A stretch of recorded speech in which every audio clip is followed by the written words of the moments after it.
Rangareddy recognised schools management association తరఫున తెలంగాణలో మొట్టమొదటిసారిగా ఈ జిల్లాలో కరస్పాండెంట్స్కు క్రీడా పోటీలు పెట్టడం అనేది ఒక ముఖ్యమైన ఉద్దేశము. మొదటిసారి కరస్పాండెంట్స్ స్కూల్లో కూర్చుండి 24 గంటలు డ్రెస్గా ఉండి పనిచేసుకుంటూ ఒత్తిడికి గురై చాలా ప్రాబ్లం ఫేస్ చేస్తున్నారనే దృష్టితో ఒకరోజు వారికి ఇలాంటి ఫ్రీ టైం ఇచ్చి పూర్తి దినము ఆటలలో నిమగ్నమైతే ఆరోగ్యంగా కానీ స్కూల్కు అన్హెల్తీ కాంపిటీషన్ లేకుండా ఉండడానికి కొరకే ఒక కుటుంబంగా ఏర్పడి games cricket, volleyball, kabaddi and musical chair, తగ్గపారి ఇలాంటి గేమ్స్ ఎంటర్టైన్మెంట్ కొరకు మేము ఇక్కడ నిర్వర్తిస్తున్నాము.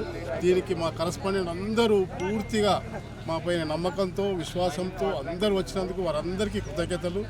ప్లస్ నియర్లీ 200 మంది కరస్పాండెంట్స్ ఈరోజు ఒక దగ్గర గ్యాదర్ అయ్యి సిరి రిసార్ట్స్లో ఉండి ఈ గేమ్స్లో పార్టిసిపేషన్ చేస్తున్నందుకు చాలా సంతోషంగా ఉంది. ఇక ముందు కూడా ప్రతి సంవత్సరం ఒక ఆనవాయితీగా ఇలాంటి గేమ్స్ పెట్టాలనే ఆలోచన తీసుకొద్దామనే ఈ యొక్క గ్యాదరింగ్ ఇక్కడ. ఈ గ్యాదరింగ్ను ఇప్పుడు క్రికెట్ ఇనాగ్రేషన్ అవుతుంది. దయచేసి అందరూ వచ్చి ఈ టాస్క్లో పార్టిసిపేట్ చేసేసి ఫస్ట్ గేమ్ను విజయవంతం చేయాలని అందరు కరస్పాండెంట్ను కోరుకుంటున్నాను. Thank you.